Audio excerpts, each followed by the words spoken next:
ഞാനിത് ഈ മതേതര കൂട്ടായ്മ അത് തിരുവനന്തപുരത്തിൻ്റെ മാത്രമല്ല, കേരളത്തിൻ്റെ അഭിമാനമാണ്. അവരെല്ലാവരും എല്ലാ കാലഘട്ടത്തിലും ഏത് സംഘർഷമുണ്ടായാലും അവരൊരുമിച്ച് നിന്ന് അതിമനോഹരമായ സന്ദേശം ജനങ്ങൾക്ക് കൊടുക്കും. വിദ്വേഷ പ്രചരണത്തിനെതിരായി, മതസൗഹാർദ്ദത്തിനു വേണ്ടി എന്നും നിലകൊള്ളുന്ന ഈ തലസ്ഥാന നഗരിയുടെ മുഖങ്ങളാണ് ഇവരെല്ലാവരും. അവർ വന്ന് എന്നെ അനുഗ്രഹിച്ചതിലുള്ള നന്ദി ഞാൻ പറയുന്നു. തീർച്ചയായിട്ടും അവരുടെ ഉള്ളിൽ അവരുടെ സ്വപ്നം ഒരു വിദ്വേഷ പ്രചരണവും ഇല്ലാത്ത ഒരു മതേതര കേരളമാണ്. ആ മതേതര കേരളം സൃഷ്ടിക്കാൻ അവരുടെ എല്ലാവരുടെയും പിന്തുണ ഞാൻ വിനയപൂർവ്വം അഭ്യർത്ഥിക്കുന്നു. അവരുടെ വാക്ക്, കേരളത്തിലെ ജനങ്ങൾക്ക് കൊടുത്ത വാക്ക്, എല്ലാ വിദ്വേഷ പ്രചരണത്തെയും, എല്ലാ മതവിദ്വേഷത്തെയും, എല്ലാത്തിനെയും ശക്തിയായി എതിർക്കുമെന്നുള്ള വാക്കിനൊരു മാറ്റം ഉണ്ടാവില്ല.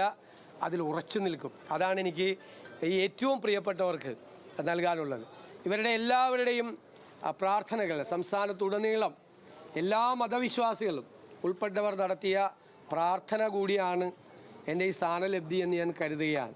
ഞാൻ അതുകൊണ്ടാണ് ഇത് ചുമതല കിട്ടിയപ്പോൾ ആദ്യം നിങ്ങളെ കണ്ടപ്പോൾ പറഞ്ഞത് ഇതൊരു ദൈവ നിയോഗം കൂടിയാണ് എന്ന് പറഞ്ഞത്. അതുകൊണ്ടാണ് ഇതൊരു ഡിവൈൻ അസൈൻമെൻറ്റായി, ദൈവ നിയോഗമായി തീർച്ചയായും കൊണ്ടു നടക്കും. ഒരു സംശയം. അഡ്മിനിസ്ട്രേറ്റീവ് ഒരു ക്വസ്റ്റ്യൻ ഈ നമ്മുടെ പൈലറ്റും എസ്കോർട്ടും മാത്രമാക്കി മറ്റ് ഈ മോട്ടോർ കാർഡിൻ്റെ കാര്യത്തിലൊക്കെ ഒരു തീരുമാനം, ബ്ലാക്ക് കാർ മാറ്റുന്നുണ്ടോ? അല്ല, ഞാൻ ഒരു കാര്യമുണ്ട്. ഒരു പുതിയ കാറൊന്നും മേടിച്ചാൽ കുഴപ്പമൊന്നുമില്ല, ശരിക്കും വലിയ എക്സ്ചക്കറിനൊന്നും കുഴപ്പമൊന്നും വരില്ല. പക്ഷെ ഒരു പുതിയ കാറ് വാങ്ങിക്കാൻ ഞാൻ തീരുമാനിച്ചാൽ അത് ഭരണ സംവിധാനത്തിന് കൊടുക്കുന്ന റോങ് മെസ്സേജാവും, തെറ്റായ സന്ദേശമാണ്. കാരണം അത്രയും സാമ്പത്തിക നില വഷളായിരിക്കുന്ന ഒരു സമയത്ത് ആർഭാടങ്ങൾ പരമാവധി കുറച്ച് നമ്മൾ ചില മാതൃകകൾ സൃഷ്ടിക്കണം. അപ്പോൾ ഉള്ള കാറ് അത് ഉപയോഗിക്കും. ഏത് കാറാണെന്ന് വെച്ചാൽ അതിൻ്റെ കളറൊന്നും നോക്കില്ല, ഏത് കാറാണ് എന്ന് വെച്ചാൽ നമുക്ക് അവൈലബിൾ ആയിട്ടുള്ളത്. ഇപ്പോൾ തൽക്കാലം കാറൊന്നും പുതിയതൊന്നും അതെല്ലാം പറഞ്ഞിട്ടുണ്ട്.